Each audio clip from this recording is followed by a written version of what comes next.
मुनि अगस्त निकले इनके दरवाजे से, कई शिष्य हैं साथ में। जब अगस्त जी कुछ आगे चले गए तब अगस्त जी को ध्यान आया कि वो राजा जैसा लग रहा था।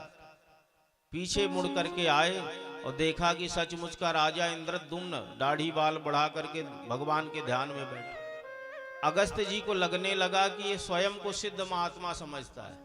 हम इसके सामने से निकल रहे हैं, एक राजा है, क्षत्रिय, इसकी मर्यादा है, कोई संत सामने से जाए तो ये उठे, आदर करे, प्रणाम करे, वंदन करे, और हम इसके सामने से निकल रहे, ये हाथी के जैसा अभिमान लिए बैठा घर के दरवाजे में।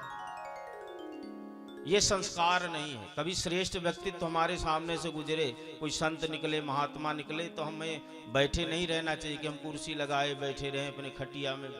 वो संत को देख करके हमें अपना आसन त्याग कर देना चाहिए। वो संत निकल जाए फिर बैठ जाए, पर 2 मिनट के लिए आदर देने के लिए आसन का त्याग करना चाहिए।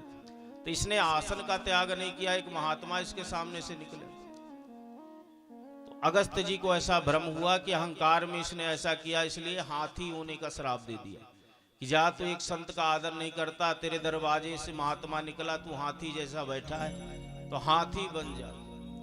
इसकी समाधि टूट गई, ध्यान भंग हो गया। कभी इसने बात नहीं की, 1 वर्ष का नियम है, लेकिन जब श्राप लग गया तब इसने बात की अगस्त जी से। कहता है कि महामुनि, आपने अनजाने में हमें श्राप दे दिया, हमने 1 वर्ष का नियम लिया, दाढ़ी बाल बढ़ गए और मौन था, इसलिए हम बात भी नहीं कर सकते, और जब आप निकले तो हम ध्यान में थे। अगस्त जी को लगा अनजाने में ही सही, लेकिन एक भक्त को हमने श्राप दे दिया। अगस्त जी ने कहा कि देख भाई, श्राप तो वापस नहीं हो सकता, लेकिन हम तुझे एक वरदान देते कि जब भी तेरे जीवन का अंतिम काल, अंतिम समय आएगा, तुझे भगवान का स्मरण होगा और तेरा कल्याण हो जाएगा। तो अगस्त जी के श्राप से इंद्रद्युम्न हाथी बन गया, और जब जीवन का अंतिम समय आया तो भगवान नारायण का ध्यान स्मरण करके भगवत प्राप्ति करता है। तो इस संत के आशीर्वाद से, भगवत उपासना से ये गजराज ने जीवन के अंतिम समय भगवान का ध्यान किया और इसका कल्याण हुआ। तो भगवत प्राप्ति में हमारा भजन ही सहायक होता है। संयोग बनते हैं, कारण बनते हैं, पर मूल में भजन होता है, तभी भगवान मिलते हैं। भजन अनिवार्य है भगवत प्राप्ति के लिए। श्री वृंदावन बिहारी लाल की। इसके पश्चात कथा कहते हैं, सुखदेव महाप्रभु की एक बार महामुनि दुर्वासा भगवान वैकुंठनाथ का दर्शन करने जाते हैं। वैकुंठ प्रणाम किया दुर्वासा जी ने। भगवान बड़े ब्राह्मण को आदर देने वाले, संत को आदर देने वाले। भगवान ने वंदन किया दुर्वासा का। तुलसी की माला भगवान को बड़ी प्रिय है, धारण किए थे तो निकाल करके गले से और दुर्वासा जी को दे दिए। बड़ा प्रसन्न दुर्वासा, भगवान ने इतनी कृपा करी कि अपने गले की माला हमको दे दी। प्रणाम किया भगवान को, माला लेके प्रसन्न होके चले। अब रास्ते में जब पहुंचे दुर्वासा जी तो इंद्र आ रहे थे, इरावत हाथी पे बैठे, और रास्ते पे भेंट हो गई। तो इंद्र ने दुर्वासा को देख करके प्रणाम किया। जब प्रणाम किया तो दुर्वासा बड़ा प्रसन्न हुए। इतना बड़ा देवताओं का, स्वर्ग का राजा इंद्र, और कितना संस्कारवान है कि एक महात्मा को देखा तुरंत प्रणाम करता है। ये संस्कार की बात है।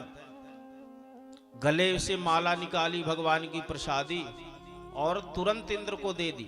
ले बच्चा, ये भगवान का प्रसाद है। इंद्र ने हाथ में लिया और फिर हाथी के मस्तक में रख दिया। विचार किया कि धरती का एक सामान्य सा साधु, इसको हमने प्रणाम क्या कर लिया, इसने गले की उतारन माला अपनी निकाली और हमको दे दी। तो राजसी मद में इसने हाथी के सिर पे रख दिया। अब हाथी पशु है, हाथी ने सूंड में लपेटा और माला तोड़ दी। दुर्वासा जी का स्वभाव जगत विदित है, नाक में गुस्सा धरी रहती बाबा की। तुरंत आग बबूला हो गया, डांटने लगे, तुझे हमने अच्छा माना था, तूने प्रणाम किया, हमने विचार किया कि प्रणाम करना संस्कारवान व्यक्ति की लक्षण है। वैसे भी समान रूप से अभिवादनशीलस्य नित्यं वृद्धोपसेविनः चत्वारि तस्य वर्धन्ते आयुर्विद्याय सुबलम। जो अपने बड़ों को प्रणाम करता है, गुरुजनों का आदर करता है, उनको प्रणाम करता है, उसका नित्य प्रति 4 चीजें वृद्धि होती है। आयु, यश, कीर्ति, बल। ये उत्तरोत्तर वृद्धि की प्राप्ति होती है। और जो वंदन नहीं करता, बड़ों को प्रणाम नहीं करता, गुरुजनों को, चारों चीजें वो क्रमशः घटती रहती है।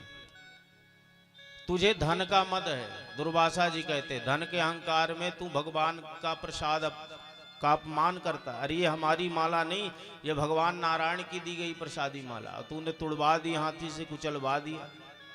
श्राप दे दिया दुर्वासा जी ने कि धन का मद है, इसलिए जाओ, तुम्हारी जो स्वर्ग की लक्ष्मी है वो समुद्र में विलीन हो जाए, तुम श्री विहीन हो जाओ, लक्ष्मी विहीन हो जाओ।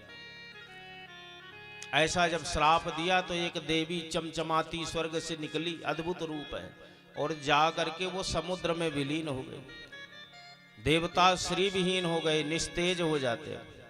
और शुक्राचार्य जी ध्यान धरे देखते रहते कि देवताओं की क्या गतिविधि चल रही है। शुक्राचार्य जी ने जान लिया कि देवताओं को श्राप लग गया, देवता श्री विहीन है। तुरंत अपने चेलाओं को जोड़ लिया राक्षसों को, और कहा कि देवता श्री विहीन है, जाओ स्वर्ग में चढ़ाई करो। बलि जी महाराज सेना नायक बन करके स्वर्ग में चढ़ाई किए, और श्री विहीन देवता, श्रापित देवता कितना समय युद्ध करे, सबके सब देवता पराजित हो गए, और बलि का, दैत्यों का राज्य हो गया स्वर्ग। देवता कंदराओं में भटकते हैं, रोते हैं, बिलखते हैं।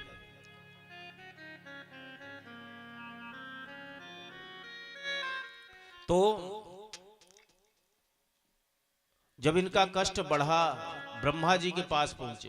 ब्रह्मा जी भगवान नारायण के पास ले गए। भगवान नारायण ने कहा कि तुम्हारी लक्ष्मी गई है समुद्र में, तो ये तुमको समुद्र से ही प्राप्त होगी। कैसे? बोले समुद्र का मंथन करिए, आपको लक्ष्मी मिलेगी, साथ में अमृत निकलेगा, और भी कई द्रव्य निकलेंगे, अमृत को पीने से अमर हो जाओगे, फिर तुम्हें राक्षसों का भय नहीं रहेगा। कैसे करना होगा? भगवान ने कहा संसार की सारी औषधियां समुद्र में डालो, मदराचल पर्वत की मथानी बनाओ, वासुकी नाग की रस्सी बनाओ, और दैत्यों का सहयोग लेकर के समुद्र का मंथन करो। इंद्र ने कहा कि भगवान और सब बात अनुकूल है, पर राक्षसों का सहयोग बड़ी कठिन बात है।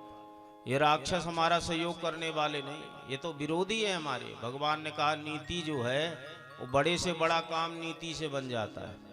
नीतियां इसीलिए बनाई गई हैं कि असंभव भी व्यक्ति कर पाए।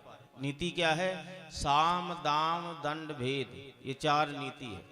साम माने सम्मानित नीति, हाथ जोड़ करके मृदुता से, नम्रता से, अपने अच्छे स्वभाव से जो व्यक्ति काम बनवा ले उसको साम नीति कहते हैं, है ना। बहुत सारे लोग प्रेम से ही बहुत सारे काम करवा लेते हैं।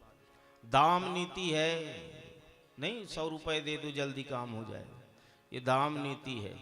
धन के प्रलोभन से